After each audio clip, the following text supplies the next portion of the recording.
Hello and welcome to the EMA's Health and Safety Podcast. I'm Paul Jarvie and I'm delighted to have you with us here today. Our guest is Peter Oxley, who is Regional Manager at ACC for Business Engagement and Partnerships. Welcome, Pete. How long have you been with ACC? Good morning, Paul, and thanks for the invite today. I've been with ACC now for almost 20 years in my various capacities across ACC, but as you mentioned, currently Regional Manager for the Business Engagement and Partnership team. Great. So today's topic is the Recovery at Work initiative. So it's a very big topic and certainly very topical for employers and employees out there.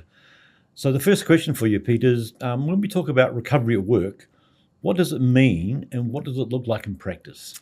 Yeah, look, recovery at work, or RAW, as we tend to term it, is all about engaging employers in the recovery at work process, return to work process. It's a term that ACC is now using.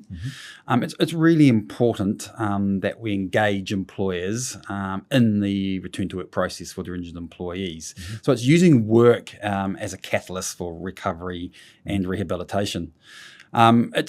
It's really important that we work with employers throughout this whole process.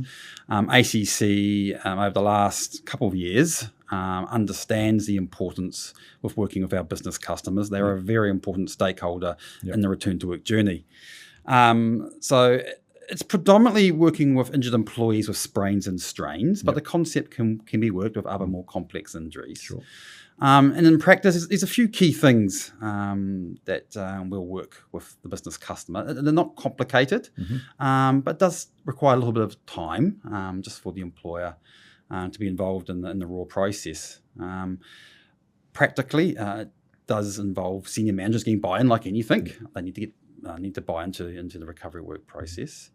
It is identifying what we call suitable duties, like duties, alternate duties, but we tend to coin it suitable duties. Yep. So you need a suitable duties list, and that's really important, and I'll explain why it's important. Yep. With those suitable duty lists, we can start sharing them with general practitioners, we can share them with other treatment providers, so GPs better understand what tasks are available at that place of work. Okay. They've got a very short time. They need to know what's going on in that very 10-minute time frame. Exactly. So that sharing that suitable duties is really important in the recovery work progress.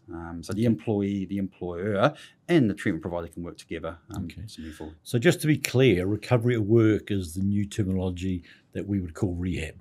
Yeah, rehab, return to work, recovery at work. Just make sure that's clear. Yeah, it is. Cool. Yeah. Okay, that's cool. Can you share an example of how it works for both employers and employees? Yeah, of course. Yeah, just in terms of that suitable duties list and in practice, and I will go back to that suitable duties list because it is really important because the feedback that we get from our treatment providers is we don't know what's going on at that place of work. So in practice, sharing those suitable duties lists, it can be a list of half a dozen tasks. It doesn't necessarily have to be the pre-accident job that that injured employee is employed to do. It can be any tasks throughout that place of employment. Good. So it's sharing those suitable duties lists for the GP in that 10-minute window is the opportunity for that doctor to speak about those duties with the patient, with the injured employee. And then usually it's a medical certificate.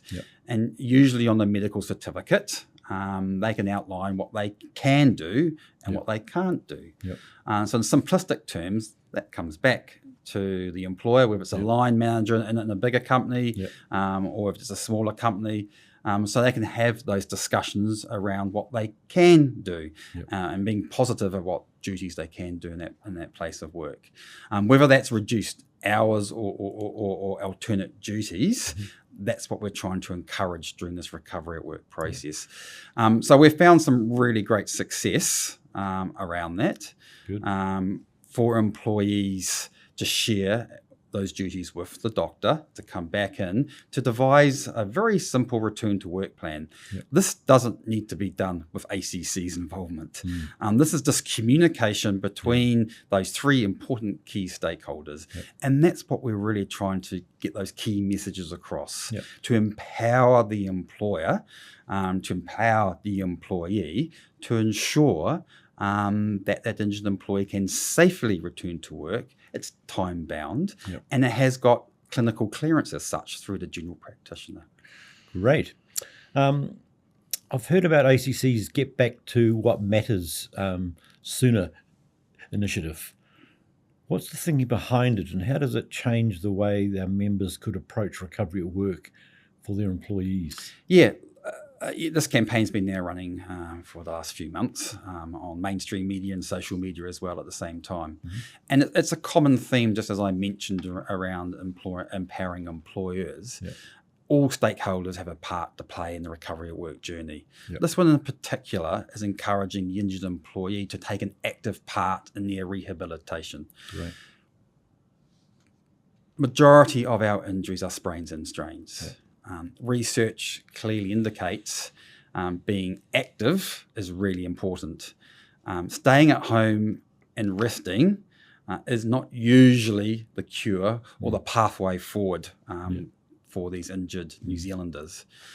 So we're really taking an approach to ensure all New Zealanders take their part. ACC has a responsibility as well. The GPs have responsibility. Employers have responsibilities, but the injured employee also has responsibilities as well at the same time. So the campaign is really focused to ensure the injured employee takes an active part in their rehabilitation. And that is as simple as following the clinical guidance from the GP, or if it's from a physiotherapist. And the employer can also encourage that as well at the same time, to ensure that their injured employee is following the recovery pathway that's set out by them from a GP or a physio. Again, ACC doesn't necessarily need to be involved in those discussions, but it's just ensuring that everybody is involved, all stakeholders are involved in this recovery to work. And having all the stakeholders on the same page certainly helps. It is. Communication is very, very important. It's on the same page, correct. So the Recovery at Work program, while it may be based on work, so non-work and sport injuries can be applied to that? 100%, Paul.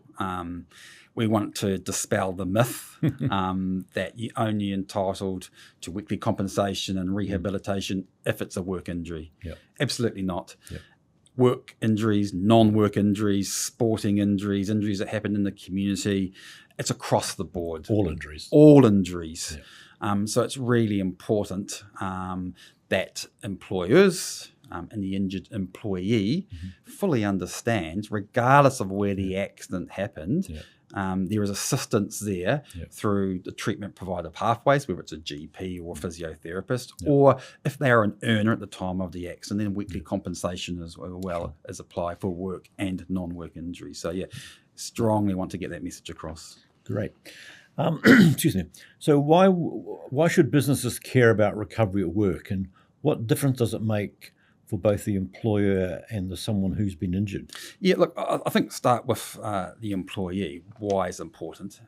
It's the well-being of their staff. It's absolutely critical in today's working environment. We want fit and healthy employees back into the workforce. And by being involved as an employer through this process, there's advantages for the employee, of course. For the employer, you get a labour unit back in. In simplistic terms, a labour unit available at work doing suitable duties is more beneficial for the employer than sitting at home and not doing anything. Correct. The feedback we get from employees is that my employer actually really cares about me. I'm connecting back in physically where I can do so, given the clearances for so suitable duties. But what we've found is actually the connections in with their fellow colleagues mentally. feedback is, this is fantastic. I can come in, whether it's 2 hours a day, 4 hours a day, 10 hours a week. It's that connection back into the workplace. It's all those great advantages that you can get coming back into the workforce and reconnecting. Yes, it's got all the productive labour units, as I mentioned, but for the employee, that has been absolutely fantastic. And the feedback that we've got from our injured employees, our clients, the employer's employee has been that. So there's fantastic advantages for both the employer and the employee in this area. Yeah, and I think the research shows that if a person's not working because of injury, the longer they're away from work, the harder it is to get them back into work again. So having that early recovery at work maintains that kind of work ethic 100%. Of getting up and going to work. 100%. Although everybody has to get up in the morning and go to work, it's maintaining that. Yes, at times there's going to be some complex injuries and different pathways, but again, I stress the importance that this is focused on the sprains and strains. And it's quite clear that the guidance, the clinical guidance, the rehabilitation guidance is to keep your activities of daily living going as much as you practically can do so. And that includes, where you can, returning back to work, recovering at work, and those suitable duties. So yes. Great. If I'm an employer and one of my team gets injured, what support can I expect from ACC? And how does that support, or how has that support changed recently? Yeah, look, there's a few areas there around it, what ACC does. I think the first one is around case management. Your members are probably well aware there had been changes in case management, where it was a one-to-many approach. The feedback from not just employers, but providers, injured employees and ACC staffers, this is not working for the best interests of the injured person. So we've gone back to a traditional method, I guess you could say, of one-to-one case management again.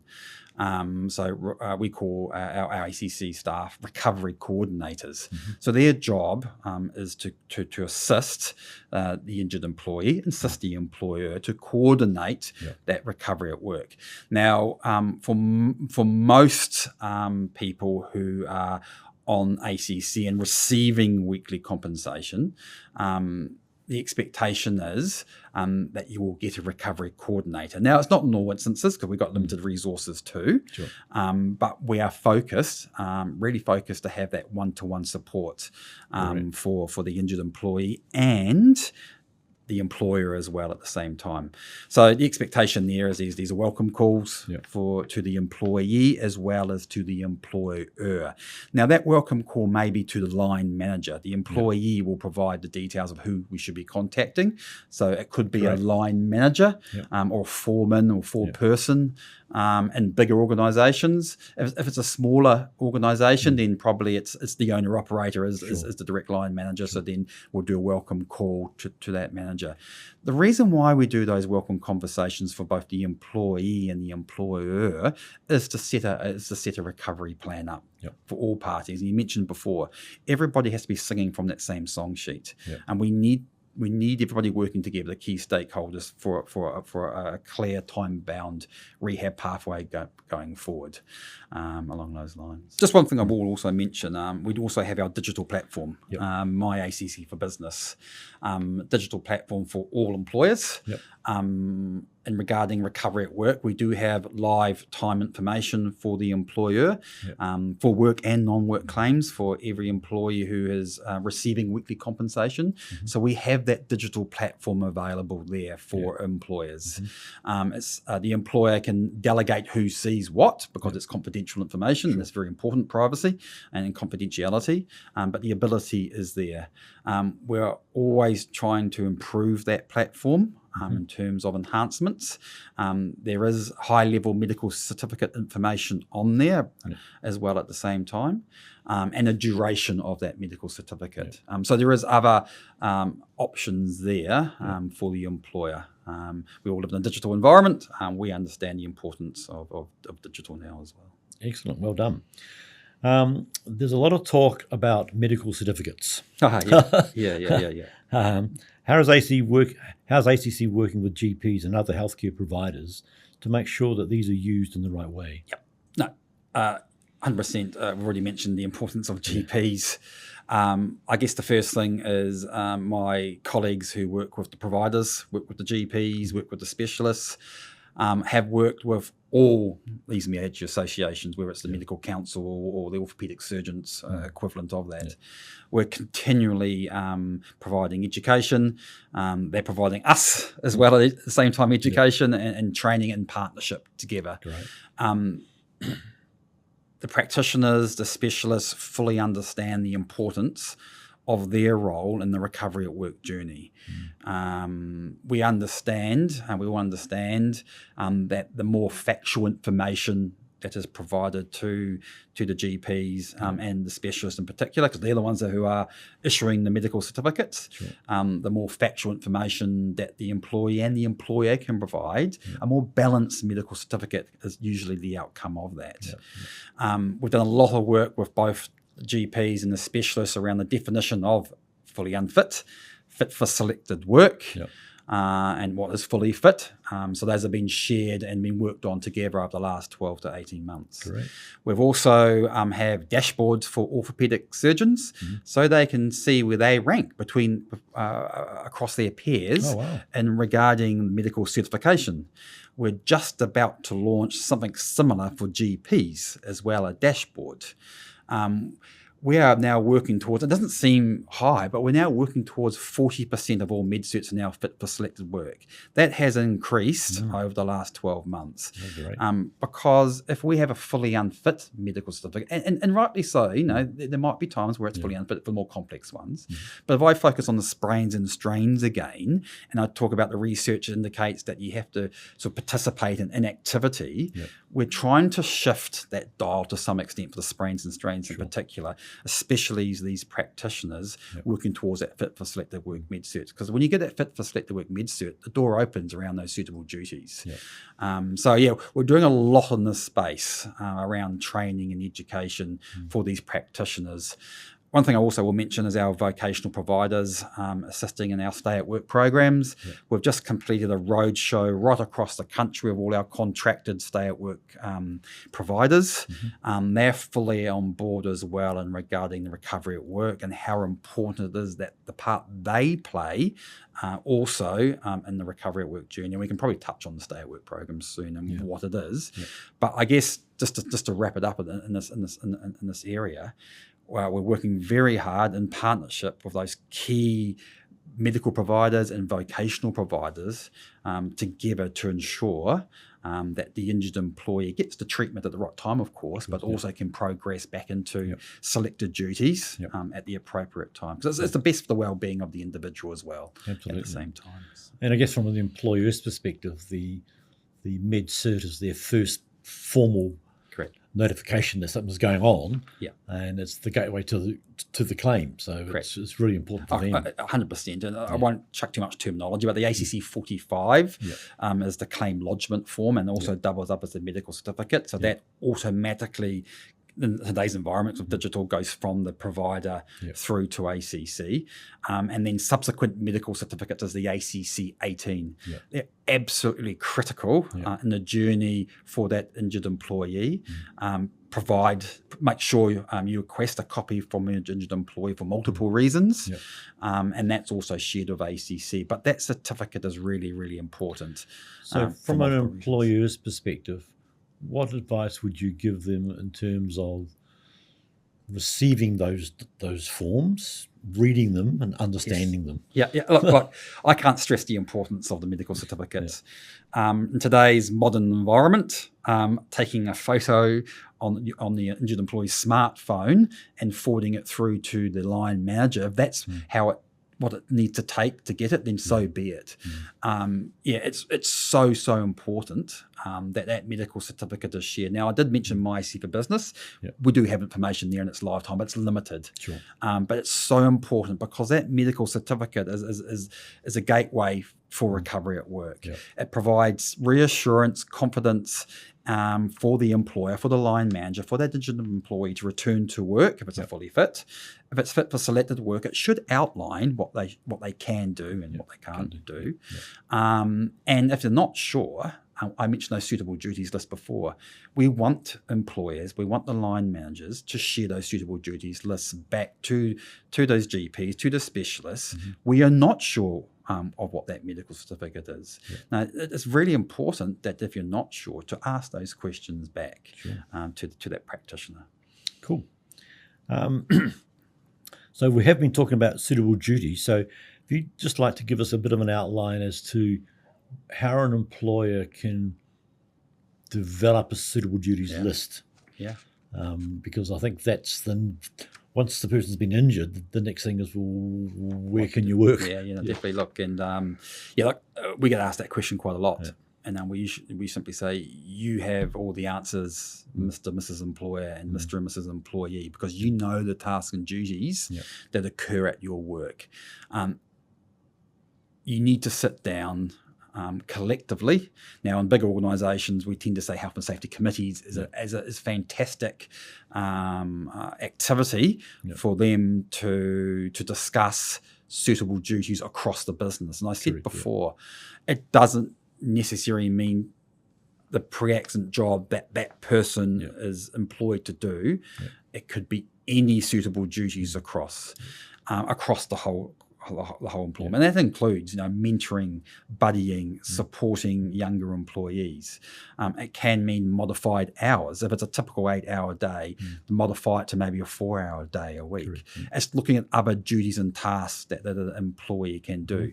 But it's the employer and the employee has the answer to that. It's not complicated. Lots of job descriptions, JDs, job sheet analysis for the bigger companies. There's lots of information there. But what is important is that collectively that you discuss those suitable duties, discuss it, agree with it, get the senior management buy-in for bigger companies. For smaller companies, that everybody understands that there's a suitable duties list there and we've discussed it and agreed with it. But it's no point just hanging on the shelf behind the boss's table. It has to be a live document. It has to continuously change. And that's just going to be built in part of your usual review process in the health and safety area. So it's really, really important. That's a live document and that is available for everybody to use at the time. Now, it might only be once every couple of years, but it's really, really important that document is there to start off with and then shared to the appropriate people, the GPs and those vocational providers. Yeah, look, I totally agree. It's better to have it there and can be used rather than someone being injured and then trying to find what suitable duties are. So that's a lot of information that you've given us this morning, Pete. So thanks for that. So could you just kind of summarize that in 3 to 5 kind of key messages that would sit comfortably with the audience? Yeah, look, employers need to be fully involved in the rehabilitation journey of their injured employees. So early communication, stress the importance of that with the employee. Discuss and request information such as a medical certificate. Share suitable duties lists with your employee's general practitioner or a specialist if a specialist is involved. On receipt of further medical certification, discuss a rehab plan moving forward. So all parties understand what the way forward is. And for more complex injuries, is to utilise other services such as the stay at work service for those more formalised, complex return to work plans. But what is important is that communication. Everybody's in the game to ensure that the right services and right rehab and right treatment is provided to injured employees, so their well-being is at the forefront to ensure that the employee receives that treatment at the right place to move everybody forward. That's really important. So it really sounds like every stakeholder's got their part to play. 100%. And they're on the same page, which is what it's all about. We need that open, transparent communication between all those key stakeholders. And this can be done without ACC's assistance, but ACC is there for those more complex ones. But like I mentioned, the recovery coordinator, we're a phone call or an email away if need be. For the bigger employers, they may have those relationship managers as well that may help in this recovery at work journey. So given this is not a new initiative, but it's certainly been revised, which is great, is there anything else on the horizon that we can look forward to, or is it just going to be? Yeah, we're always wanting to improve the rehabilitation, recovery at work for injured employees. Yeah. And we're always wanting insights and feedback from employers. We do have a recovery at work trial at the moment. We're over 100 employers. We're about halfway through at the moment, where we're gathering feedback from employers around that. I do envisage that out of that, there'll be some really great gold nuggets that we'll find to either reinforce what we are doing, but also to improve the services for employers and employees. Mm-hmm. So probably halfway through next year, we expect to see the outcomes of that. So I do envisage that to be really important for us going forward in the employer space, I guess. Great. Well, look, thanks, Pete. You've certainly demonstrated the commitment from ACC, but also how that commitment can flow through to employers and the employee to effect a better outcome for all. So thank you very much for that. No, thanks, Paul, and thanks for the EMA for the invitation this morning. Thoroughly enjoyed it, and hope I've been of some interest for your members. Thank you very much. That brings us to the end of today's podcast. A big thank you to Peter Oxley for sharing his insights on the Recovery at Work initiative. If you'd like to learn more about workplace health and safety or access our practical resources, visit ema.co.nz or reach out to our team. We're here to help you create a safer, healthier workplace. Thanks for listening. Until next time.